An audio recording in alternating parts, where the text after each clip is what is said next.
Celebrem que el senyor Illa ja hagi tornat de vacances, va córrer tant a fer-les que, de fet, es va descuidar fins i tot d'assistir a l'homenatge a les víctimes dels atemptats terroristes islamistes de l'any 2017. Una autèntica vergonya. Però sobretot n'estem tips de la seva hipocresia.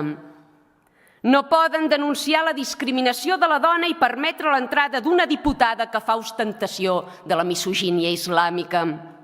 No poden dir-se independentistes. Senyora diputada, li faig referència a l'article relatiu a no menystenir la posició d'un altre diputat o diputada i, per tant, li demano que no es refereixi a cap altre diputat d'aquesta cambra en aquests termes. Li demano això. Té la paraula el president de la Generalitat.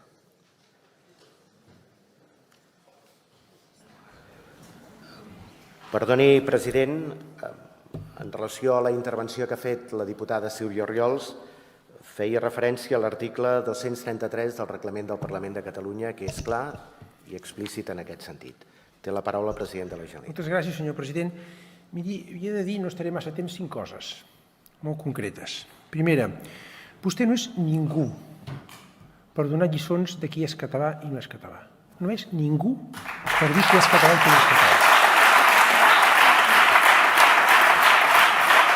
Segona, perquè vi quedi clar, com a president de la Generalitat de Catalunya, pel meu govern, tothom que vingui a millorar Catalunya és català. I té drets i deures, com tots nosaltres. Ho repeteixo perquè vi quedi ben clar. Com a president de la Generalitat de Catalunya, per mi, tothom que ve a millorar Catalunya és català.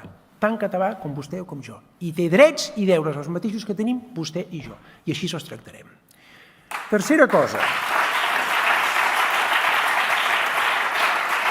Vostè a mi em guanya amb discursos d'odi. Em guanya amb dissoldre la convivència de Catalunya. No em guanya ni em dóna cap lliçó en treball, ni en treballar. Li dic, treballo més que vostè, soc més treballador que vostè. No admeto cap lliçó en això de vostè a mi. Quarta cosa, jo no acostumo a donar lliçons, però a vostè n'hi donaré alguna.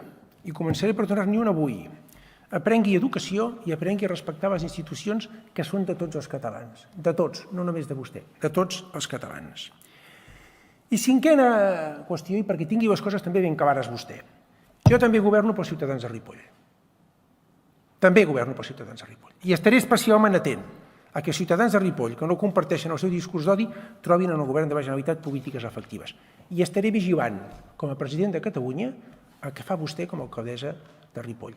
I vostè, com tothom, complirà la legalitat, li agradi o no li agradi. I finalment, la diputada Najat, que no és del meu partit polític, no li dona 10 voltes, no li dona 100 voltes, li dona 1000 voltes a vostè.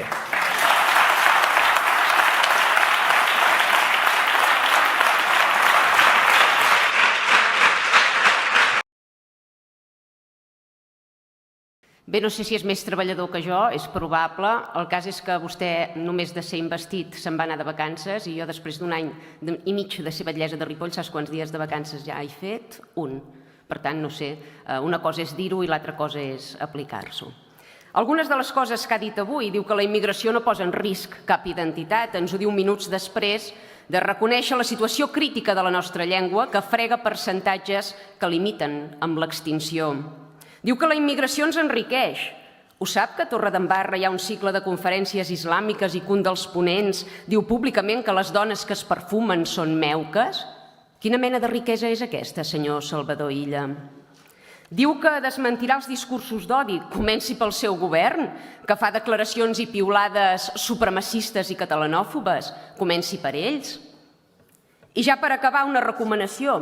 A l'inici, quan recompten els immigrants que moren a la mar per culpa del seu efecte crida i de les seves polítiques, per què no recompten també el nombre d'apunyalaments, de violacions i d'agressions que pateixen els catalans a mans d'aquells que han entrat il·legalment en aquest país? Volen dades? Perfecte, però donem-les totes, si us plau.